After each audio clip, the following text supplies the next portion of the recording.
There we go. And recording. All right. So, Ray, first of all, thank you for coming.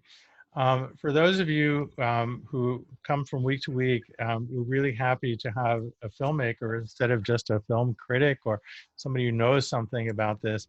And Ray is a really unique character. I've known Ray for what, since the 90s, early 90s? So before then, some long time.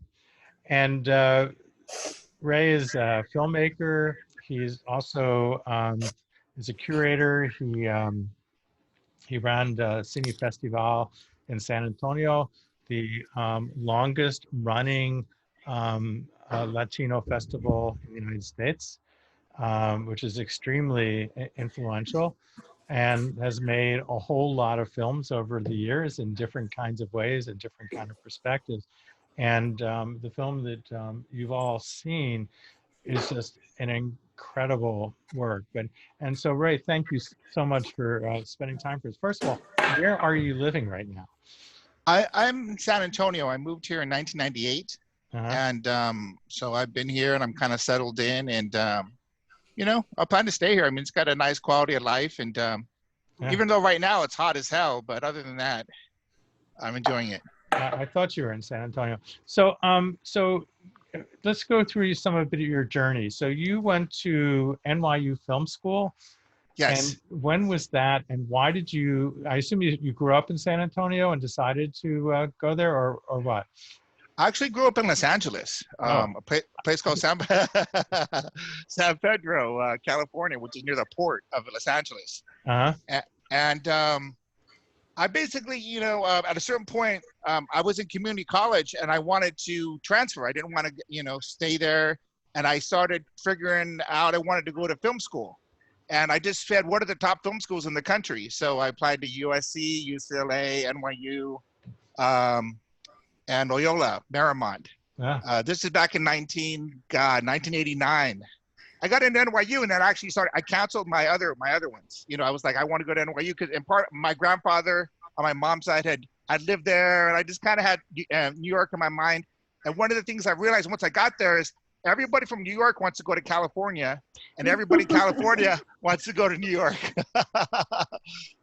So it's the number 3 feeder state for NYU is California. It's New York, New Jersey, California. And when I was there, all in New York, people, all they talked about is going to California. So what kind of films did you make in film school at NYU? Initially, you know, when you go there, they teach you both fiction and documentary. And then I'd come across a case. This was kind of like the whole changing point of all of my work is of this member of the Black Panthers that had been in prison. And at the time, this person named Dhoruba bin Wahad had been in prison for 19 years. This is 1989. And so while a student, I started producing a film on him and started getting some other classmates involved. And so we graduated from NYU, and we ended up getting funded by ITVS the first year they were created. This is 1990, whatever year that was. Oh my God. So that was the year when they were doing like experimental stuff. Yeah. Oh, they yeah. Were based in, where was it? Minneapolis. Minneapolis. Yeah. Right. And like very few things that they funded actually got on television, but it was great. It was like an incredible beginning. Yeah. Yeah, that was kind of like, so maybe that's why we were able to squeak in, because just remember, we're coming out of college. I mean, we just literally, we had like an experimental film with like naked people in it, you know, that was our sample. But we also had Sam Pollard as executive producer. That was, and if folks don't know him, he's done a lot of work as a producer and a director. He edited a couple of Spike Lee's films, but he's also produced a lot of his own work. And he's like, you know, just a solid documentary filmmaker, especially Eyes on the Prize. He had done 2 episodes of that. And so he came on as executive producer, and that really opened up a lot of doors. And so that kind of got me on this whole thing with the activist movements. And so that's kind of actually been the thread of my trajectory, has been films about activists, movements, and then about writers and poets and artists. And then, so when did you move to San Antonio from New York, or where did you go after that? After NYU, I was in Madison, Wisconsin. I taught Chicano cinema there. for 2 semesters. Then I got into curating. This is kind of like the bridge to curating. And then I co-directed a film festival in San Francisco, a festival Cine Latino, which no longer exists. And then I got a job of running the Cine Festival in 1994. Oh, excuse me, 1998. And so anyway, that's when I came here, and I've been here since then. But I got out of curating. You know, I did it for about 6 years solid. I mean, I didn't make films for a while. I was focused on the curating. But at that time, this is before the internet, you know, and it was really, if you made a short film at that time, you didn't have a lot of places to screen it. You know, there was a vacuum of places. And so the curation provided a vehicle to get these really great films out there. And so I would curate a program of like an hour and a half of films, and I'd go and screen them all in colleges and talk about them. But then I just, fell back into production, and I realized that it's kind of what I really like doing. So I haven't written any articles since then, and I haven't curated any programs since I left the Guadalupe, which is 2001. But you did, while you were there, you did just an incredible job. I think I remember seeing an Alex Rivera short there. Yeah. And there's a lot of really great work you brought to San Antonio that I thought was really kind of important and moved that festival in a very powerful way. It was a wonderful thing. But indeed, I know, like, doing a festival and all these other things makes it hard for you to do your own work. Yeah, and that's actually been the history of the Latino film festivals historically. It's a blessing and a curse when you get a filmmaker that runs it, because one is they have a lot of context, they can bring a lot of films in, but almost always they'll fall back into making films. And so, like, as you know, one of the strengths of institutions, if you have a curatorial longevity, someone like yourself, or when you look at the San Diego Latino Film Festival with Ethan Van Thiel, who's been there for maybe 20 years, that's the kind of way to grow a festival, is that you need to have someone there on the long term. I was there maybe 6 years, so that's a pretty good time. But it's really hard to rebuild contacts and sponsors if the curator leaves, and that's unfortunately been the history of a lot of these festivals. It's hard to hold on to people. Yeah. So tell me about some of the other films you've made before we get into the Rainbow Coalition. Yeah. So that first film, it was called Passing It On. It was on POV in 1993. Yeah. We won a Student Academy Award with that film. And then I did a short film about Nuyorican poetry called the Nuyorican Poets Cafe. Then I worked as an associate producer this is what brought me to Texas for the first time in 1994 on the Chicano movement. So it's also movement oriented with Hector Galan. With Hector, yeah. Yeah, and so I was associate producer on the episode about politics. So, I'm just kind of following these. I just have this interest in grassroots political movements. I have an interest in arts and poetry. And I think I had done an hour piece called Voices from Texas back in 1996 and about Chicano poetry in Texas. So, I don't know. I kind of go, those are the two things that I kind of gravitate towards, those two kind of, one of them is very visual and you can be creative. And when you do, and politics is a little more different. It's a little more research driven. So it kind of works both sides of my brain when I switch off on these projects. Yes, I'm very well aware. And, I often, indeed, with the programming I do, it's kind of arts programs and political programs. Those are the things that I tend to gravitate towards.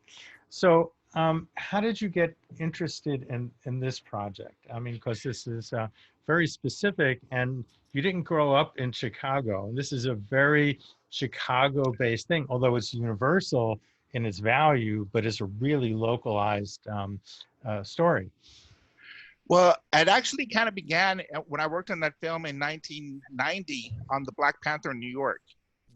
We had come across some footage from a film called American Revolution by the Film Group, which is a early Chicago kind of groundbreaking, documentary group. Howard Alk was part of that.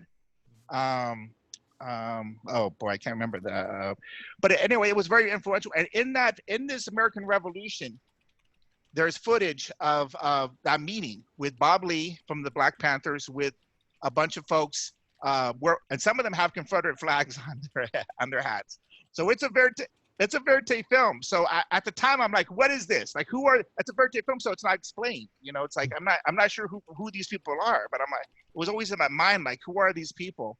So I just kind of kept that in the back of my head. And but later on, I traveled around working on these other films on the Chicano movement. I had done some research on a film called Incident at Oglala, which is about Leonard Peltier, that Bob Redford was the executive producer of, came out in like '96. And so what I found out in these travels, I had met members of the American Indian movement. They said, oh, we used to work with the Crusade for Justice in Denver, Corky Gonzalez. And I said, oh, that's interesting. I didn't know that. Then I'd go to Los Angeles. I'd meet members of the Brown Berets. And, oh, yeah, we used to work with the Black Panthers in Sacramento. I'm like, oh, I didn't know that.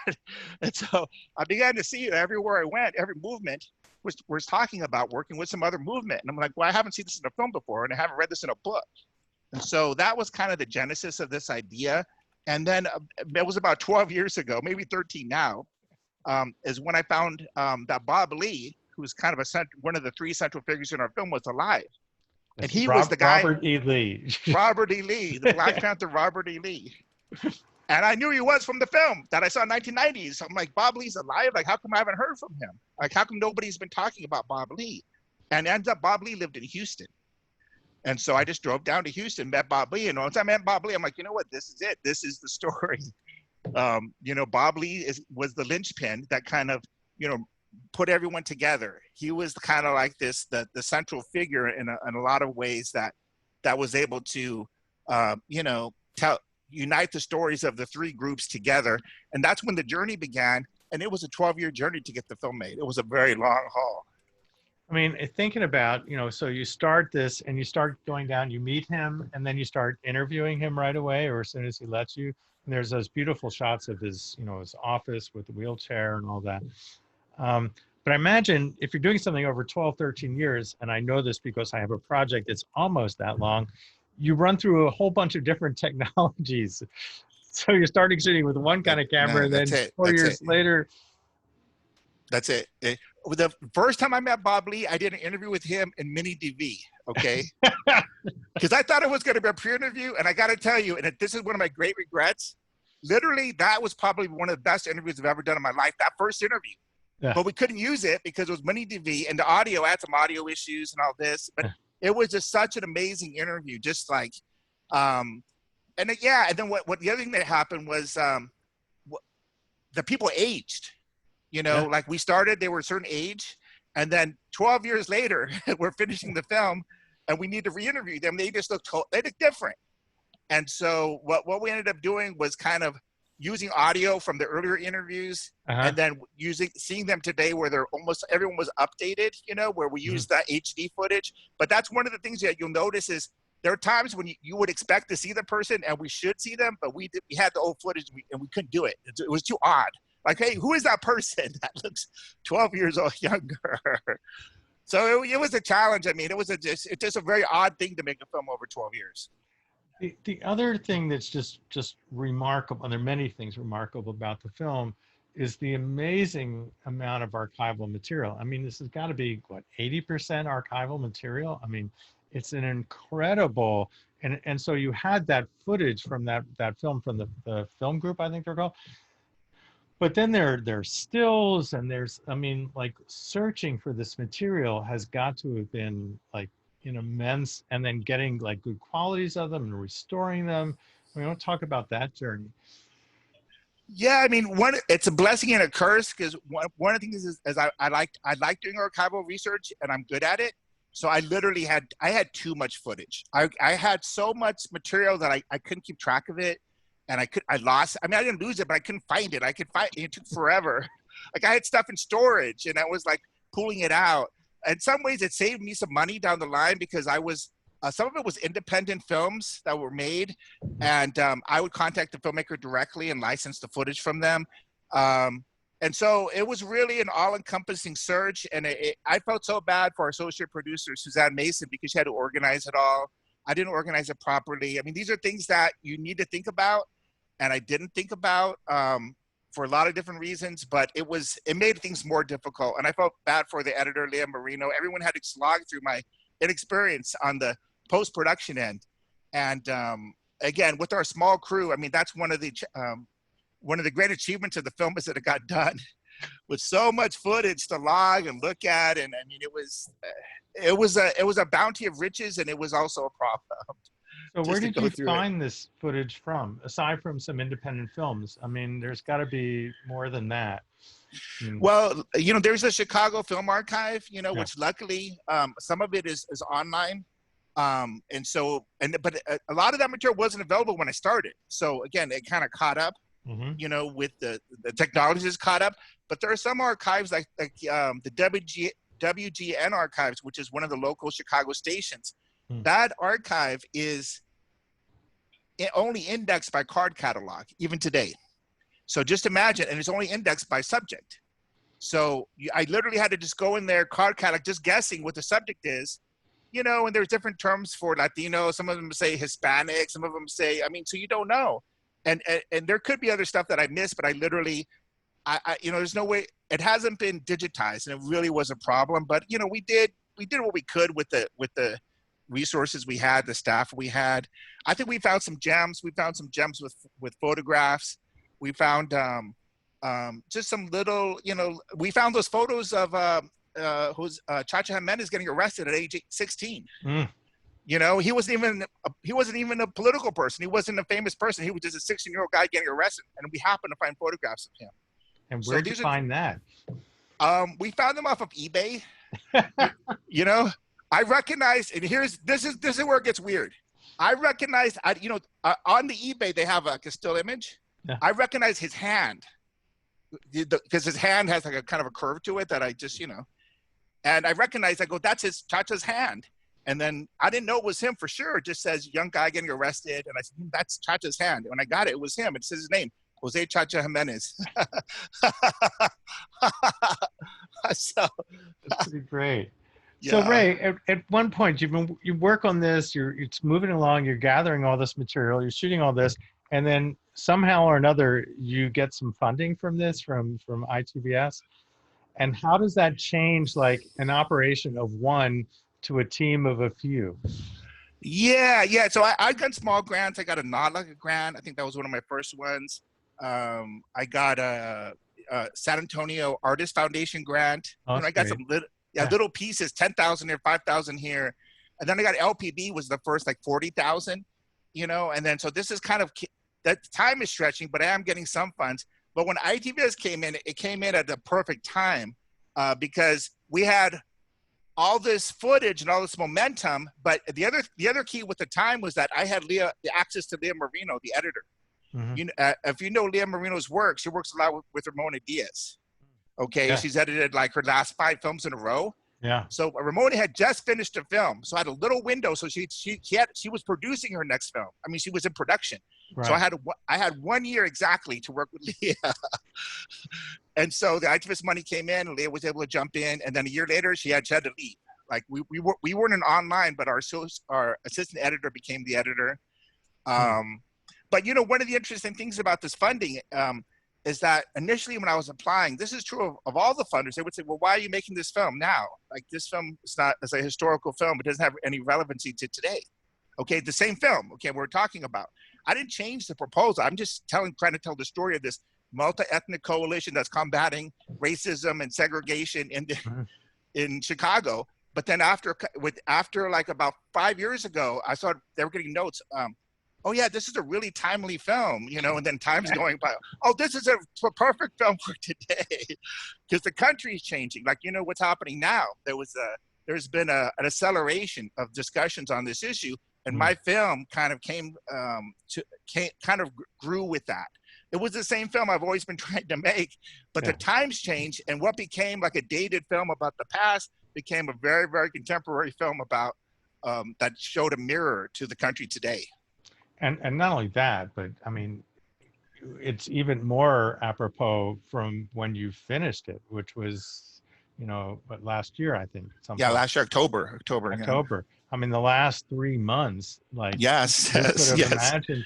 And when you look in the streets, that's the thing that is totally unique about this moment. The demonstrations are multicultural. That's right. Yeah. Well, I think that's the observation is that the country has changed. The country is the Rainbow Coalition. Yeah. Before it would be the separate groups that get together once in a while, and there'd be different people in power and this. But now it's the usual. A rainbow if you don't have a group of people with you, it's unusual. And people will take notice of that if you don't have a diverse group of people. And so that's one of the interesting things, is what people had to fight tooth and nail to get is now become, the norm. And I think that's significant. It says a lot about the struggles that people have gone through, and how hard and long it's taken. It's been 50 years since the Rainbow Coalition. Last year was the 50th anniversary. And now you see that change. Those ideas have come mainstream. These radical ideas of a multi-ethnic coalition of people to change society. It's here. It's happening now. So, and you're seeing a lot of change happening. And we even addressed the Confederate flag in there. So that's a big issue, a hot button issue today, is with the Confederate flag. Yeah. Can you believe? I mean, it's like in the last 3 weeks, the Confederate flag has become an issue, and the way in which it's like in the beginning they're saying, hey, it's kind of irony. It's kind of like, and then at a certain point it's like, no, we can't do that anymore. Yeah. I mean, that was just the way it was portrayed. Really resonates in a very rich way now than it ever did. Which gets me to this next question about, so you got Bob, and he's like, and you're working with him, and then you've got the folks from the Young Lords getting access to the young patriots, the white guys. I would assume that they would be nervous being in a film like this, and their participation in the film is just really fascinating and very powerful. So what was it like meeting them for the first time, getting to them, and what was that like? It was tough. I mean, it was actually very difficult to even access the Black community in Chicago, except for Bob Lee and Henry Gaddis, Poison. They were they're the core people in the film anyway. But I had called, some of the folks, and then literally I wouldn't get any calls back. I would call, and all I had is a number, and what can I do? I mean, I have no other contacts. I said, I just introduced my name is Ray Santisteban. I work on film about the Rainbow Coalition. I'd like to speak with you. I've talked to Chacha. I've talked to Bob Lee, but no one would ever call back, and I literally didn't know what to do. And then it was finally, I think, after 2 years. So that's why, that this is one of the reasons why it took 12 years to make. It took 2 years until I finally was able to make contact and talk with them. And, the good thing is, having done research, that's the good thing about, I had made so many contacts that, I knew multiple people that they knew. So, again, it opens up doors. If multiple people are trusting me, then they're more likely to trust me. And that was the case. And I told them what I was doing. And, I'm very straightforward with it. And I mean, that's when you start beginning relationships. And in documentaries, it is all about trust, and that trust, you have to build it and you have to maintain it. I had to maintain that for 12 years. And you have to maintain it. I'm still maintaining it. I mean, I'm not doing it because it's work. I mean, these are really fascinating folks to me. I mean, they're interesting people. I think there's a lot to be learned from them. I'm glad I met. I haven't met any of these people. I've liked all of them. I mean, they're just really incredible people to do what they did at that time. I think it's one of the joys and pains of being a documentary filmmaker. It's like every time you interview people and you work with people, they're like in your head and in your life. It's like, the film is over, but they're there. And what I've sort of noticed is that there are people for whom, like particularly people that are damaged when you interview them, or difficult, or have such great pain, there's some people that just internalize that pain, and they always seem unhappy because of all of the pain that they've observed. And then there are some people that can like live that and yet enjoy that spirit and sort of come in a good way. You don't look like a very depressed person to me, and you never have. But it's like the film's not over and you never see them again. It's like, it's this world, and as you do things and you explore and you're interested, you find them out.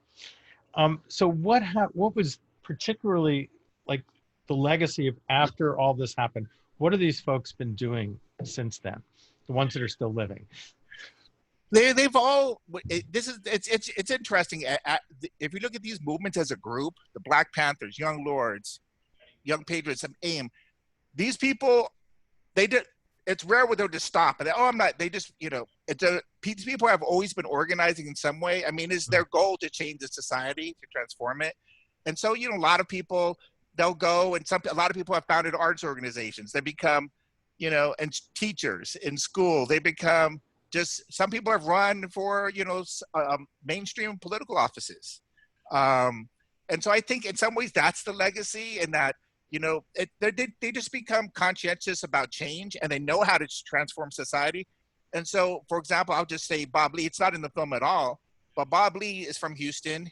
He returned back to Houston when everything went sour with the COINTELPRO and all that.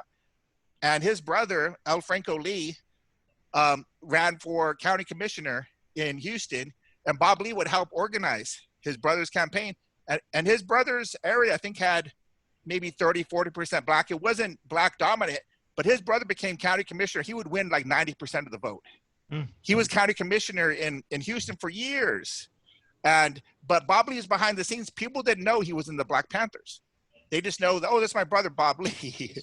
They didn't know that he was a radical organizer in the 60s. Speaking of Bob Lee, did you ever ask him why he got that name?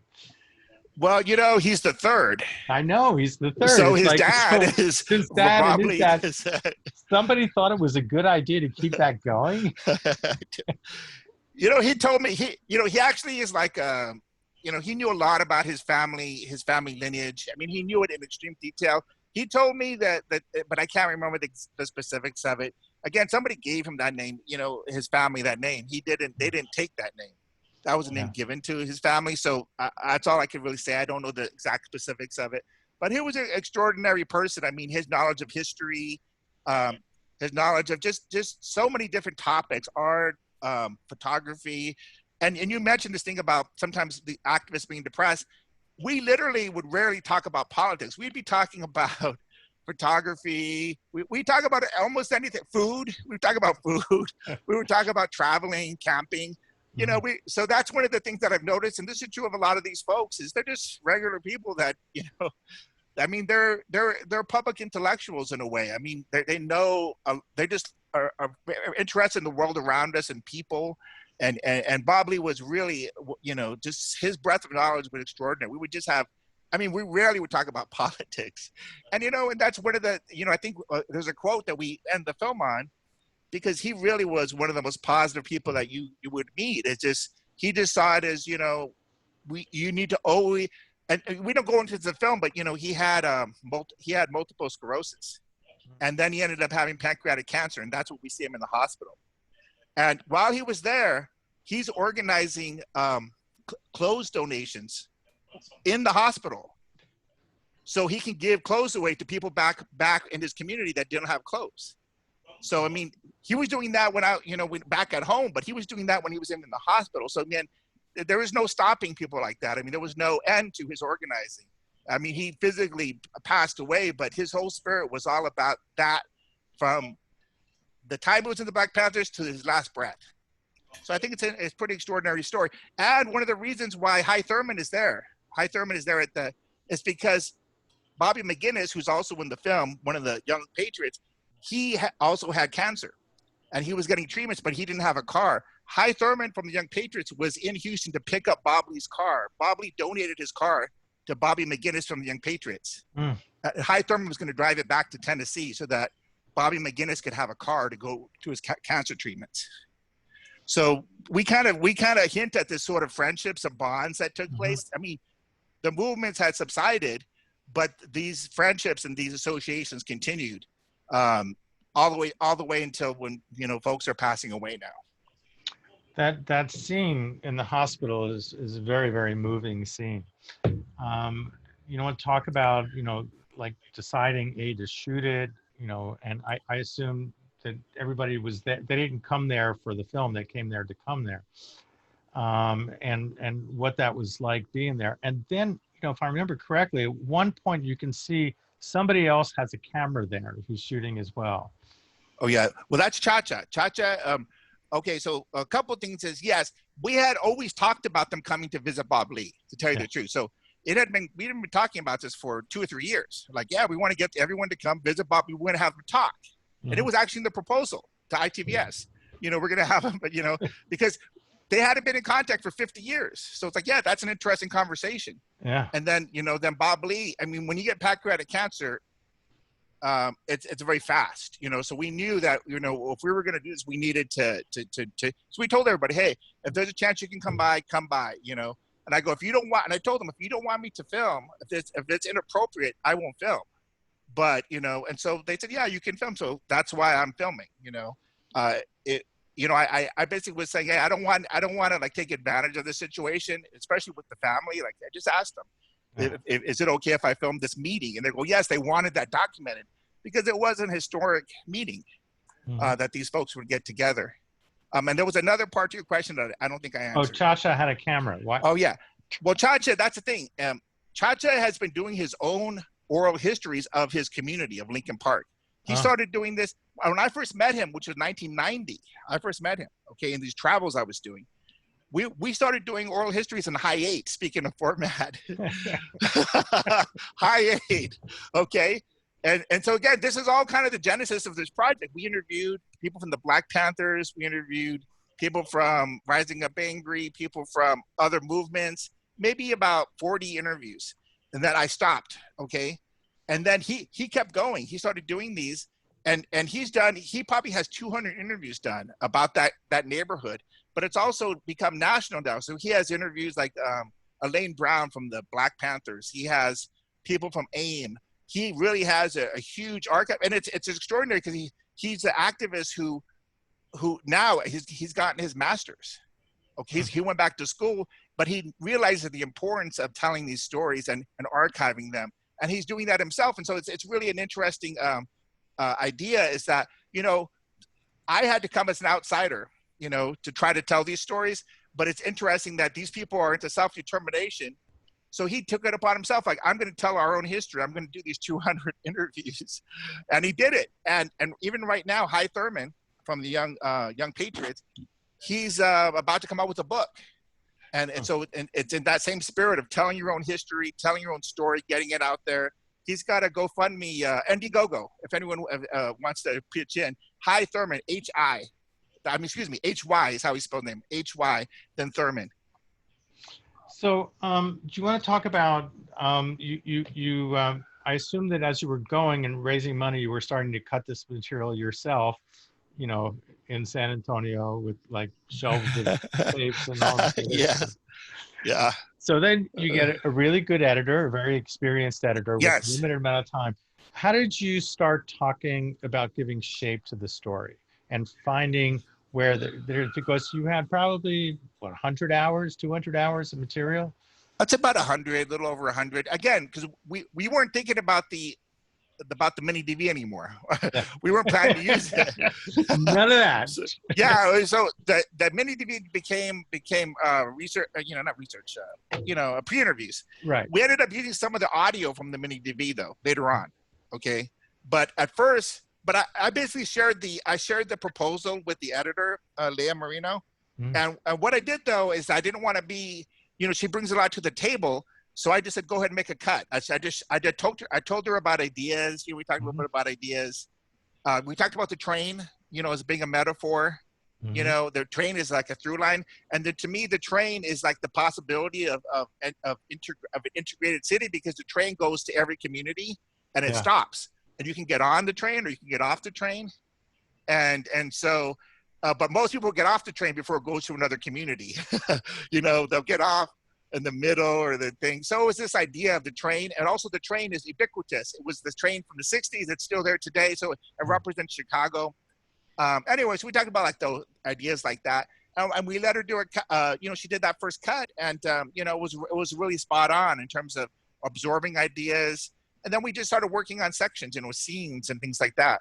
We knew that we knew there were some highlights. And one of the highlights, of course, is that meeting that takes place with Bob Lee and the Young Patriots. I mean, one that it was documented, by the film group. That there was an actual camera there? Is yes, they recorded an actual beginning of what became an important coalition. Yeah. So now, so that's the thing. We knew that that was, it's kind of like go to your strengths. We had this amazing footage. We were going to use it. We were going to, utilize that as much as we could. We didn't know what the ending was. The ending we weren't sure. Of course, we didn't know Bob Lee was going to, have this pancreatic cancer. It sprung on us. And that became a big section. We didn't know that this was going to happen with the Charlottesville, with the rise of the alt-right, the Nazis. So that ended up taking, it ended up helping us because it helped us to close High Thurman's story with the repudiation of the Confederate flag, which the Young Patriots had done as early as 1970, but we wanted to integrate that into the story. And so after Charlottesville, there was another march in Selbyville about a month later, and I went to document that.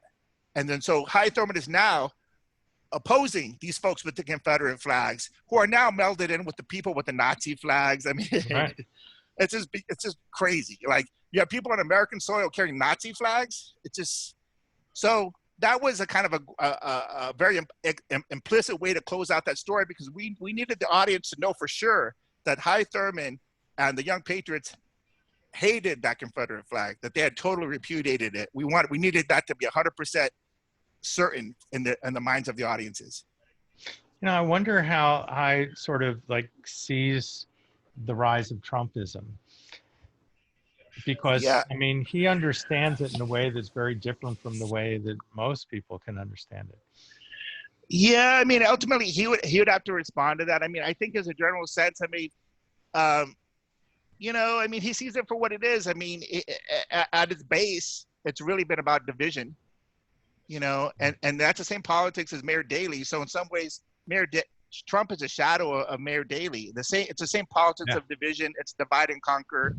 And that's why in some ways the film is so relevant today, because we really talk about that in the film. It's like, if you can pit groups of people against each other, it's easier for you to maintain power, because you don't have to worry about those other groups. You just need to worry about the groups that are for you. And so that's what Daley did. And that's what Trump is doing, is he's trying to divide groups, and he's doing it overtly. There's no dog whistles. There's no hidden agenda. It's overt what he's doing. And so I think, I think High feels the same way. He sees it for what it is. He's already lived through it one time with Mayor Daley. He's already seen this technique of American politics, unfortunately. So he's working against it. I mean, he's doing everything he can to speak out. And he knows that, Southern folks, have historically been, characterized as a single monolithic group, and they're not that way. And I think that the Young Patriots showed that, is that there are people that are interested in the same ideas as everyone else about equality and about fairness, and they're willing to, to organize on those issues. And if you reach out to them, you can have some possible allies as you try to change your community. I think it's one of the strongest parts of the film, that point. And interesting that Daley certainly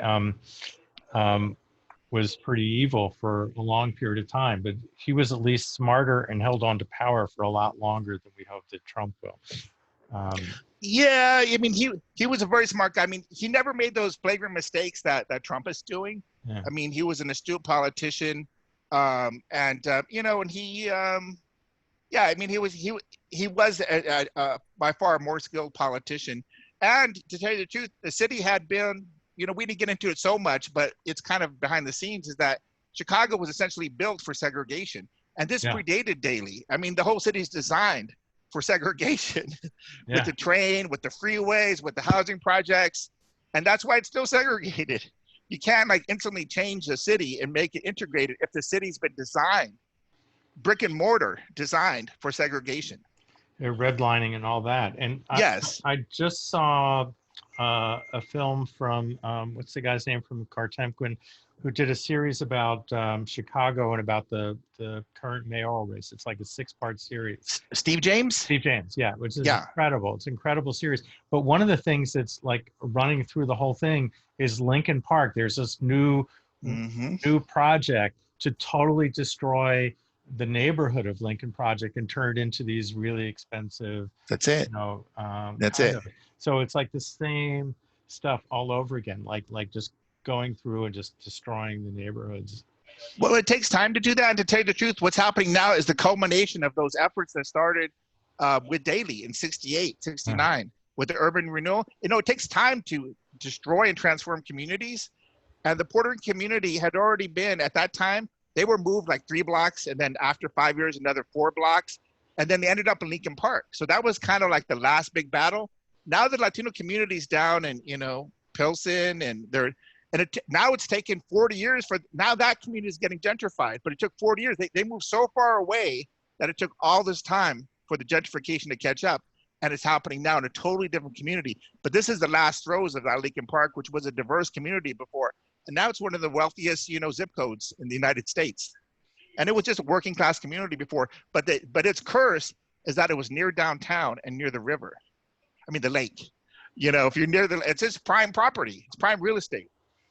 When you were talking before about the footage at that meeting, it started to make me think that, back in those days, that was 60 millimeter film. You have to change the magazine every 10 minutes. It's very expensive to process. I mean, it's like, that's not an easy thing to do. And we're in this world now where everybody's got a camera in their hand, and we assume that everything is documentable. But having that material and having this archival material enables us to see this moving and this movement at the beginning and how that happens. And that's so rare to be able to have that, to be able to tell the story. Yeah, I mean, that group, the film group, they did the American Revolution 2, and then they did The Murder of Fred Hampton. Which is another very important film, very historic. It really makes the case. I mean, you have like the mini version within the film, but they really spell it out. I mean, there's that thing which you have the footage of where you see the police are recreating it. Yes, and they in that film they go into it in such incredible detail and show what a sham it was. But yeah, I mean, to have that footage of that time documented really is very important. Well, in terms of the work that we do, I mean, it's important to just recognize, I mean, that was an independent film organization. It wasn't part of the structure of, what the news and all that. That's why you had that history recorded. It's because you had to have independent outside voices who saw it was important to do.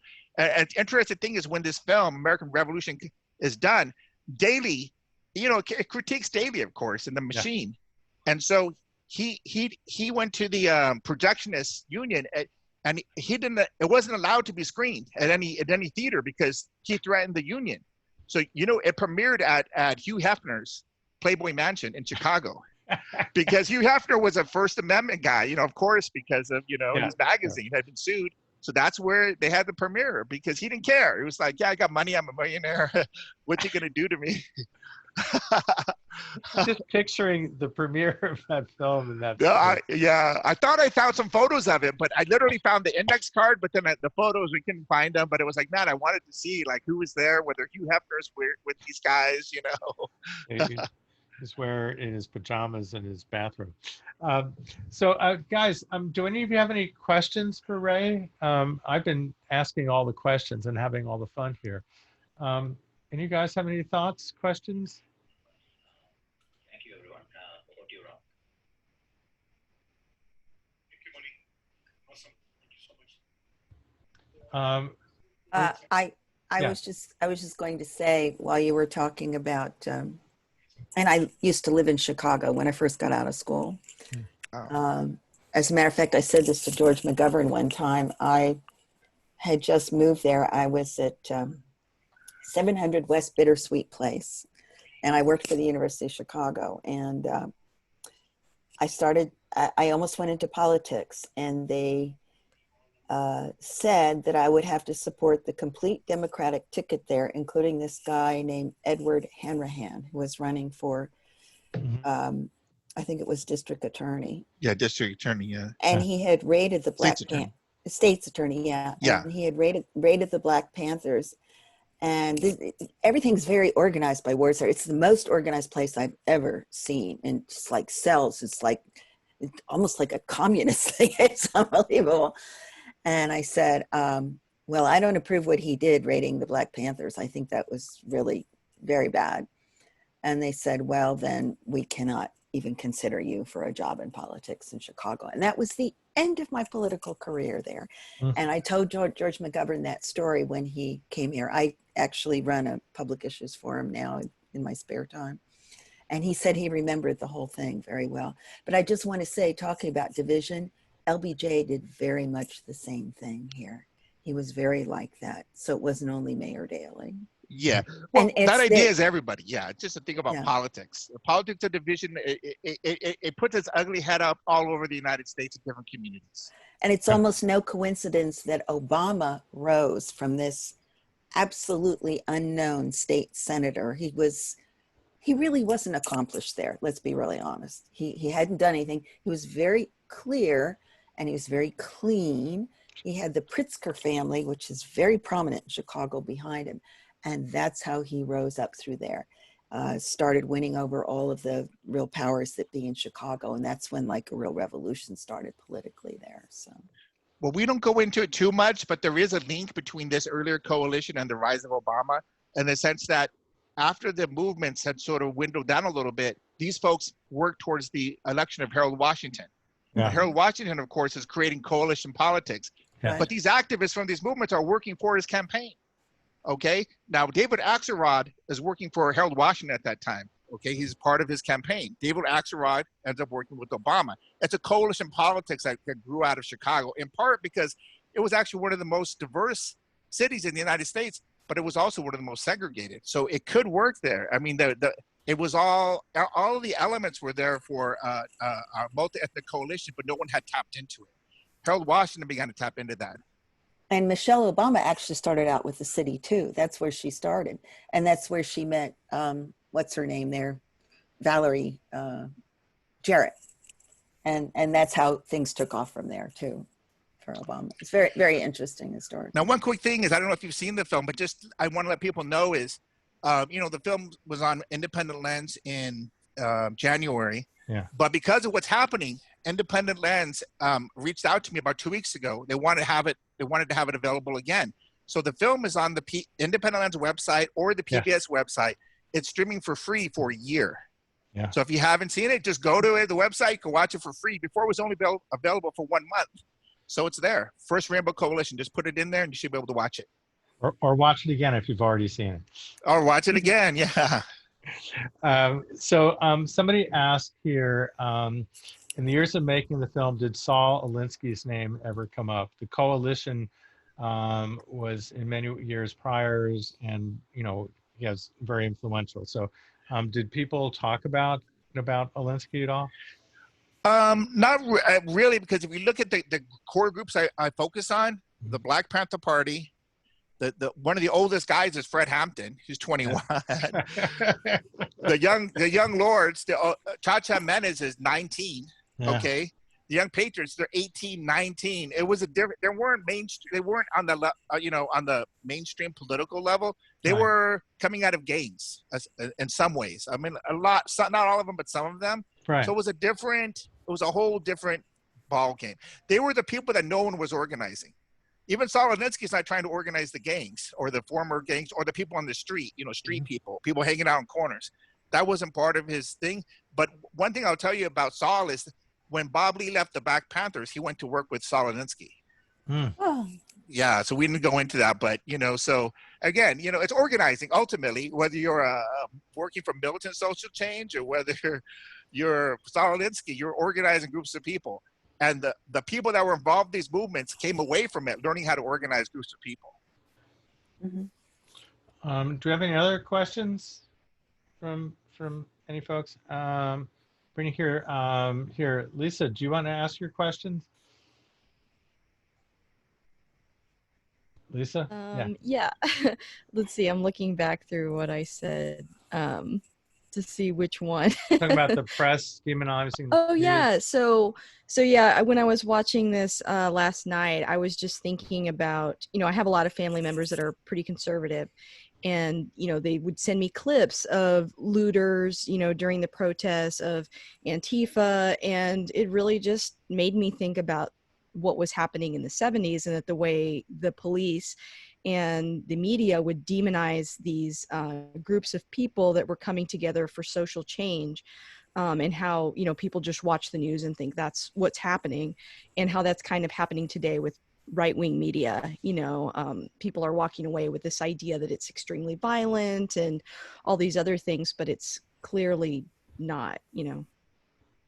Yeah, I mean, I think the greatest, we kind of go into this film as a little bit, is this whole thing about the war on gangs. So the thing is, the police have free reign to disrupt gangs and arrest gang members, but you're not supposed to be arresting, political people who are involved in politics. So what the Mayor Daley and Edward Hanrahan did was they declared a war on gangs, and basically they thought the Black Panthers, the Young Lords, and the Young Patriots who were gangs, they categorized them as an excuse to be able to arrest them. Yeah, crack down on them. So it's again, once you start villainizing people and saying, oh, you're a looter or you're this, it allows the police and everything to kind of go after you in a way that they wouldn't be able to if you're just someone protesting. So you have to watch these terms when the media does that, because they're doing it to allow certain kinds of actions to be taken against protesters. And I think those same techniques are used the same. Like you're right, there is a link to these words that people use. I just think it's disappointing to know people that lived through that time and saw that happen and not really learn anything from it. You know, it's like all these years later, it's just happening again. Well, one of the things is, there's been films about the Black Panthers before. There was a film about the Young Lords in New York, came out about 10 years ago. It was really good. But to tell you the truth, I think these films need to come out every 10 years because we forget and the next generation doesn't know. So we can't blame them, like the younger people, if they don't know this, because where else are they going to find it? They're not learning this in school. You're not learning this when you go to public school. Even if you go to college, how do you learn about these techniques and these strategies that are happening? So in some ways, it was good that it took this long, because now it could come out and tell the story at this specific time. But people just need to be reminded about the possibilities, and that's one of the positive things it does, is it shows, hey, if this coalition happened today, it would still be a revolutionary coalition, right? The Black community with people with Confederate flags with a former Puerto Rican gang, that would still be a groundbreaking political coalition. And it happened 50 years ago in segregated Chicago. So to me, it's one of the great stories of the 60s. It showed so much promise, and Fred Hampton did as well. And so anything that, uplifts, the story of Fred Hampton and, his strengths and his abilities as an organizer, I think that people need to know that it's such a positive story, and it's such an inspiration to people who are trying to create change today. Is how do you do it? Well, look at what Fred Hampton was doing at age 21.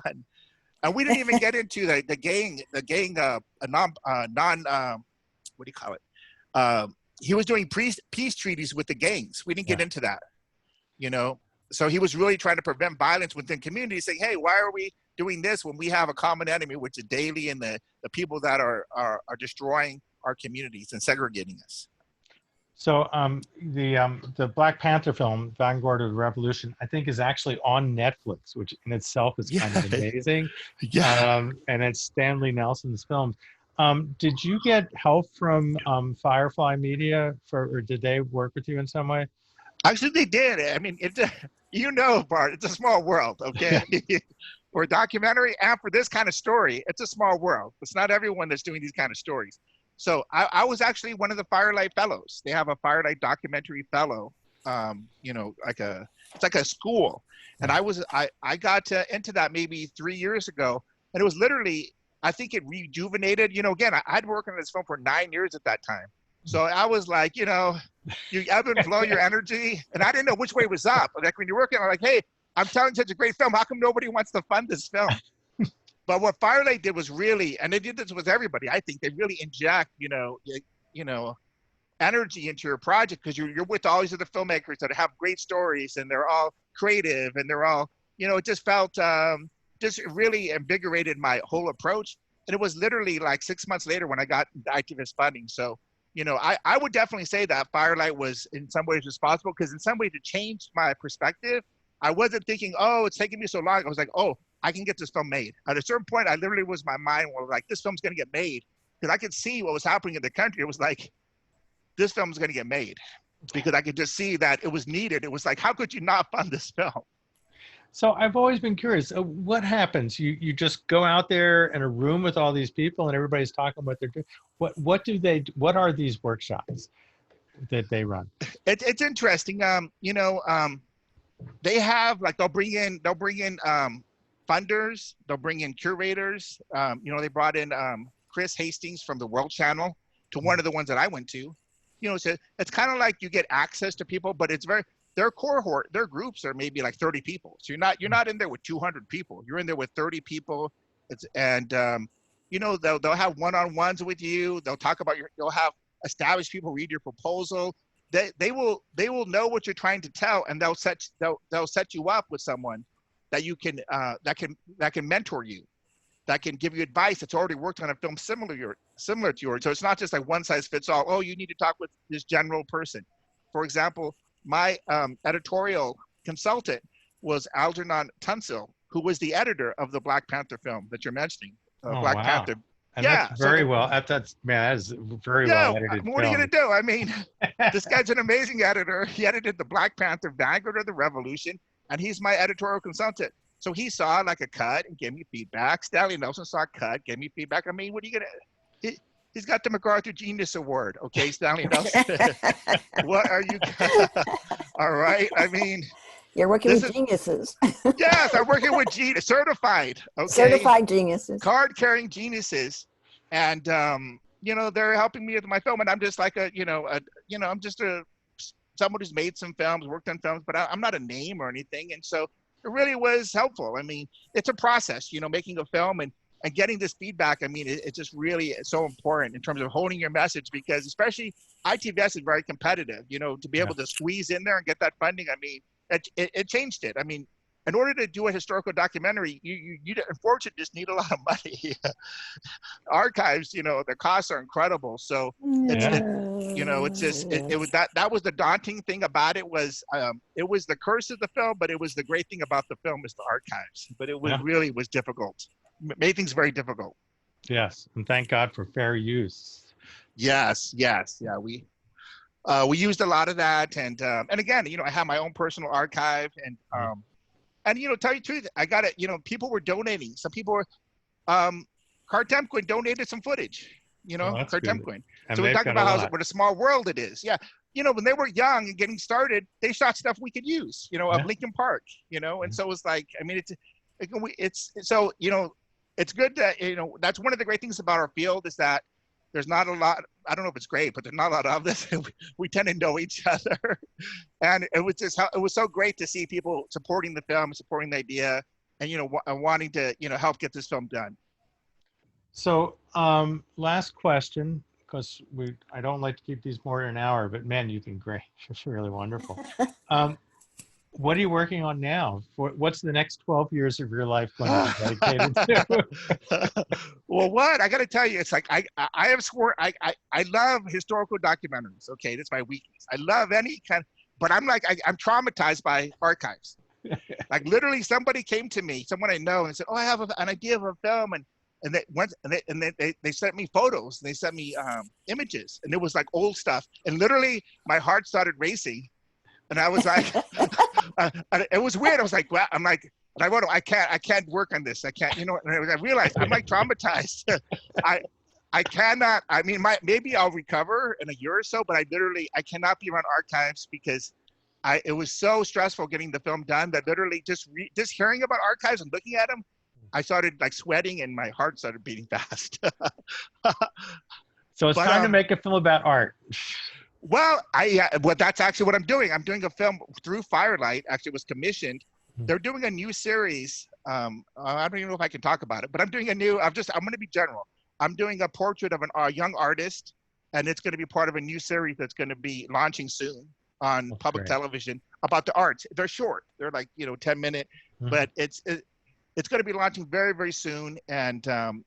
And it was great doing that. It was kind of clearing my mind because again, when you're doing arts, it's totally different.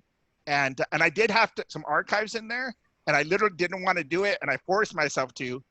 and it ended up being another pain in the butt. The hardest parts of that film was that 10 seconds of archives I put in there. That's how difficult archives are. 10 seconds. It was 10 seconds. Well, what happened was the COVID hit. The COVID. Yeah. So, I have the footage and I'm like, oh, I need to clear it. They're like, oh, we're closed down. I'm like, what? And I'm like, I need to clear it. We're, there's things. Right. They're like, oh, there's nobody to clear it from. Exactly. It was in California. They're like, oh, we're closed down. It's a mandate of the governor. I'm like, well, when are you going to go in? And they're like, we don't know. Then it was like next month. I literally just got the release a week ago. And I was about to cut it out. And I was like, all this for 10 seconds of footage. It's a new filmmaker's disease, archive-itis. Yeah. No, that's what you're saying.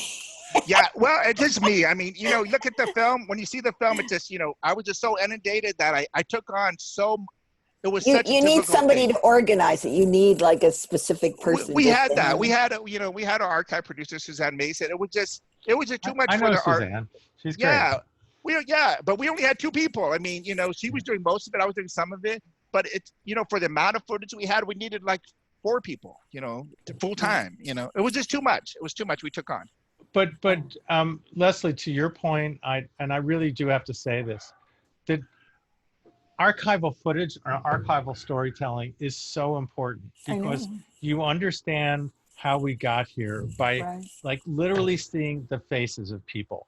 Like what did they look like? What was going on? I mean, it's like, it's different than just hearing somebody telling you the story. That they bring realism, and particularly now that you can sound design it and you can make this old footage really help you understand how we got here. And to me, that's sort of like the most important thing we can do in telling historical documentaries is make that past come alive. Because historically, people just had drawings. And they told stories. If you really go back in history, it's just fantastic what we have available today to really record things. So, and when you see a pristine archival footage, I mean, I just go crazy. I mean, I just love that. I love that stuff. And just to say, I sworn it off. I know I'm going to come back to it, but just right now. Oh, it's a love-hate relationship. It's a love-hate. It's a love-hate thing. But but that Be Like Water. Have you seen that, Bart? Be Like Water. About Bruce Lee. That's incredible. Those archives. I mean, it's just like, and there's some of the archives in that film are in our film, the same archives. So it's like, that's what I mean. I'm recognizing archives. I'm like, oh, I know where that's from. Oh yeah.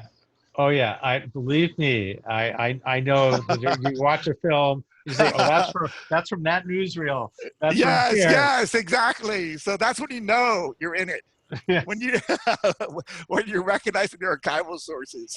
and you see something, I've been working on something, and I found this beautiful print of this film called Dallas at the Crossroads, and I had an okay print, but it just comes alive in such a different way. And it's like, it's a pain in the ass, but what you see in there, it makes something come incredibly to life. So one last question, Pat, do you want to ask your question? Pat Davis, where are you, Pat? If not, I'll read it. I have a friend who is leader of SDS who now says he regrets the violence of that group. Do any of the leaders in the Rainbow Coalition have reflections of their philosophy of violence as it relates to resistance now? You talked about the violence early in the film, but it kind of dropped off later. And she says, I'm not a pacifist, by the way. So, one is, if they're talking about violence from SDS, I'm wondering if they're talking about the Weather Underground, because the SDS as an organization, I don't think was a violent organization. But going back to it, I mean, it was the Weather Underground. Yeah, the Weather Underground. See, that makes sense, and that is true. Those people have renounced their approach. But these couple of things. One is these groups were self-defense organizations. These groups were not. That's one of the things that we talk about when the media portrayed them. Like there's these crazy violent people attacking. I don't know that there's no cases like that. Like these people running around attacking random people. These are self-defense organizations that when they were confronted by the police, they would defend themselves, and there were shootouts between these groups. I don't know if I know the Young Lords renounces, like when they were literally coming out of a gang, they went to a meeting and they disrupted the meeting and broke windows and stuff. And they regret that. They were saying, yeah, we were coming out of a gang. We didn't know what we were doing. We shouldn't have done that. So that's one example. But none of the other people, there are no concrete things that they were involved in that they could renounce because they weren't involved in shootings or killing people or anything like that. They can tell you stories about when the police, were shooting at their building and they were trying to defend the building. So I think it's a little different. And I still, they still believe the same thing. It's they're self-defense organizations. They believe in that philosophy, and that's I think there's no one questions that within the American society in terms of self-defense and all that.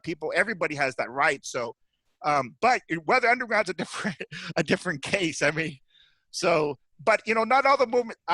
I can only speak about the Rainbow Coalition Chicago. These other groups, there could have been some other groups that maybe were going off and doing some other stuff, but I can't speak about that because that's not the story I was telling. But these people really don't have any regrets about it. I mean, they weren't involved in any killings or anything like that that sometimes people have been talking about. Well, Pat and Ray, those were discussions that I had back in the 70s, like all night long, all week long. Yeah. I mean, sometimes over substances, but those discussions were on and endless. I just want to hear where it is now, I just want to hear where it is now because they matured so much. And I know when I was at Indiana University, the Black Panthers would march around with rifles in my dormitory area. I mean, it was very, very, it wasn't violence so much as the threat of violence that gave them a lot of power.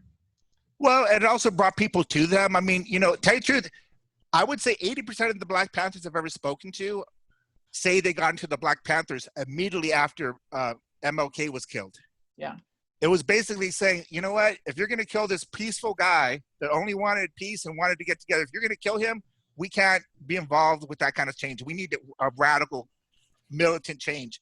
Probably from the Black Panthers, he joined up a week after MLK was killed. It was like, it politicized everybody because what more can you ask for them? Like you want everyone to march, you want them to sing, you want them to protest, but you're going to kill the leader of this nonviolent group.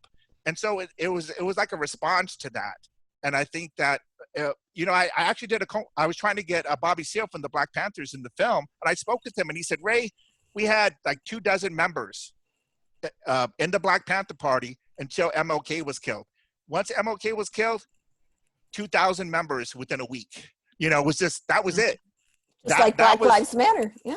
Yeah, it was these events. It's a response to the events around them. Yeah. In terms of today, it's a different time in some ways. I think that, and I think this has been the great thing about these folks is, they were 18, 19 at the time. They recognize that there's organic leadership coming out of communities, and it's up to the young people today to in some ways determine their own approach to this. What I'm hoping is to have conversations, because it is a different time. The techniques are different. I mean, you have the internet now. You have all these other ways to organize. I mean, they had the kids with the TikTok thing, like jamming up the Trump thing in Tulsa. Tulsa, right? Yeah, like that's something that only technology can do. So there's different strategies today. So I think one thing you had mentioned at the very beginning, Bart, I think even before we went on, was that they're really excited about what's happening. It's in some ways this baton of social change is being passed, where young people are taking it upon themselves in the streets. I mean, there are older people with them, they're marching alongside them, but this is a young people's movement. And tell you the truth, that's the way it needs to be. These people, I mean, they're fighting for their own future. I mean, these are young people, and what kind of world do they want to live in? And so I think that they're the energy and they're the lifeblood of what's happening now. And in some ways, I mean, I can tell you that the activists that are in this film are so pleased that this is happening, and that they're because they worry, like, what's going to happen? Like, oh, I feel good that these people are doing that. They're taking up the mantle of these battles that we've been fighting for 50 years. And the new generation has stepped up to confront these ills and hopefully push it further. And they are pushing it further. Again, with the Confederate statues coming down and all of these questions about the role of the police in society. I mean, things are changing, and that's what they always wanted. Yeah. All right. Thank you. We've gone well over what I bargained to have you all here for. No, we needed it. We needed it. But, wait, are you guys all in the same room? Do not cut this to half an hour. This is not going to work. Are you guys all in the same room? No, no. No. Oh, this okay. is a Because Zoom call. every once in a while, Bart will look over, and I think he's looking at someone. Like, and I No, think no, they're no. across. I'm trying. I realize that there's people asking questions along the side, and also I have to admit people. So I've got like my monitor is over here. okay. So every once in a while, I'm looking over here to sort of like run the show. It's like Oh, okay. so All right, because I thought they were all. I thought you were all like kind of spread out in a big No, room or something. Okay. We're some of these social people distancing. are not even in Dallas. They're from all over. But man, this has been really great, and it's great Oh, to catch yeah. up with you. I'm very, very, very happy that you made this film, because this is a story that is really timely and really important. And thank you so much for spending so much time, talking to us. It's been just really magnificent. Well, I It's an appreciate you having. inspiration going for 12 years on your documentary. I got to tell you that just like, oh. Well, when you're in it, the time doesn't seem that long, but when at the end, it was like, man, that was a lot of time. It was like Yeah. a realization. It's like, when you're growing older, like you still imagine yourself a certain way. You're like, oh wait, I'm 10 years older. Right. But just very quickly, I think it's great that you're doing this part. I always think about this whole idea of like, the early, like the French New Wave and all that. They would have what do they call them? The salons, not the salons. Yeah. When people would show films, what do they call that? Well, there was The cinema cine club. clubs or. Yeah, there were all these clubs. Yeah.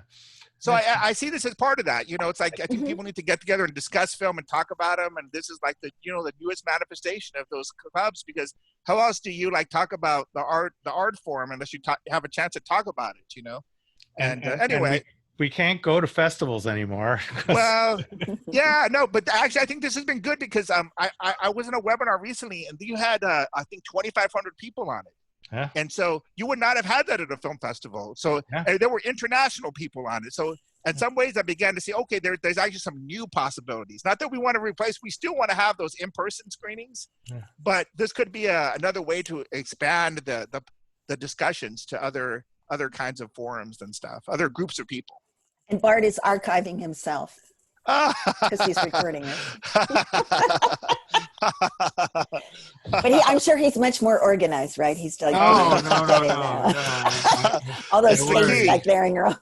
Organization is the Someday, key. after I pass away, somebody's going to have to look through all this message material that I have. Ray, it's so great to see you. I hope I can come down to San Antonio again and see you sometime. And Yeah. Thank you so much. It was great. Just makes me very happy. Yeah. Appreciate the film. discussion. Thank you for the questions, everyone. And you mentioned there were other questions. I don't know if there's any other way to try to respond. If you think there's any, just forward them to me and maybe I can try to respond individually if there's some that we might have missed. If anybody has any questions, I can give you Ray's email so you can ask them, or if that's okay with you. And I will post this as soon as it downloads, and I'll upload it to YouTube. So, and I'll send you the link. Great. Thank you. All right. Thank you so much. Thanks. All right. Thank you all. everybody. Thank you. Ray. Fabulous. See you. Bye. Bye-bye.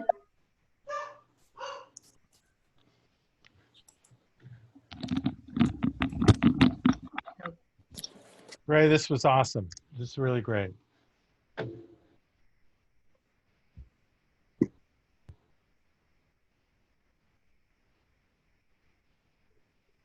right. And